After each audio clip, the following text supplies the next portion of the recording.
Let's talk about the hostages. Secretary of State Antony Blinken said to Lester Holt yesterday, the less said, the better on the hostages. We also heard President Biden expressed measured optimism at the APEC summit that there could potentially be some type of a deal coming to fruition. What are you hearing? What are your sources telling you? There has been some hope all week. First, Keir Simmons, our colleague, reported that there was a discussion by all sides, especially through Qatar, for 10 to 20 hostages to be released, Kristen. And then there's been reporting in the Washington Post, the New York Times, and other agencies, and I've confirmed the accuracy of this, that there are discussions, but it is very fluid. Proposals are going back and forth.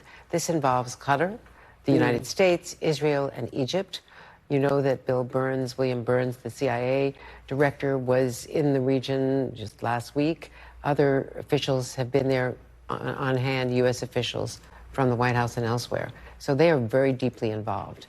And it would be 50 hostages released in return for 50 Palestinian, would be women and children hostages. And none of them would be IDF, women in the IDF, that they are not releasing the military.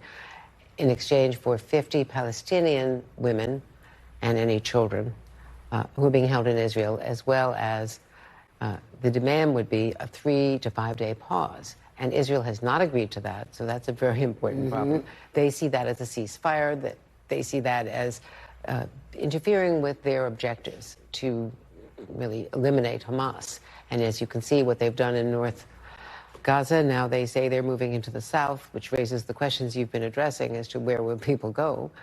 And the other problem, really overriding problem, is for the last 2 days there's been no cell service, that the telecom company ran out of fuel. Secretary of State Blinken, while he was in San Francisco attending the summit with China, got on with Israel and personally pressed for the fuel deliveries. That fuel was supposed to be delivered today. For some reason, it didn't get delivered to the fuel depots at the Rafah gate. So they still don't have the fuel. And with no cell service, people are in a panic. They have to move south, but where do they tell people they're going? They have no communications with family members. There has been so much focus and so much concern about the fuel at that hospital, Andrea. I want to turn to what's happening in the West Bank, because there has been an uptick in the violence there. There's been so much concern.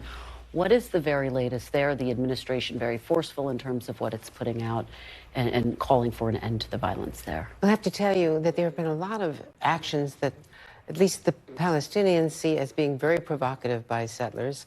We don't have great ground truth from either side, but one thing that I saw was video of Israel knocking down the statue of Yasser Arafat in the West Bank a couple of days ago.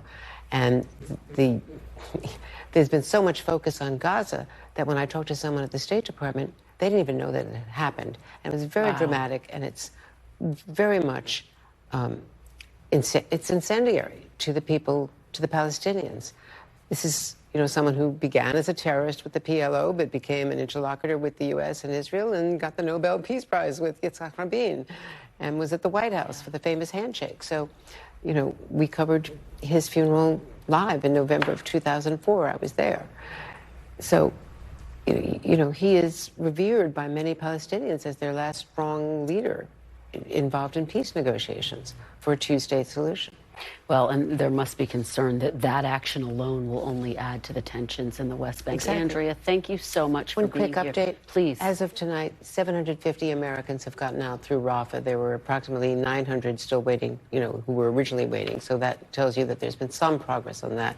And today, the State Department and Treasury both sanctioned more Iranian proxy groups in Iraq and Iran. That's a hugely important update and a hugely important part of the story. Andrea, thank you for all of your reporting. Really appreciate it. Good to see you.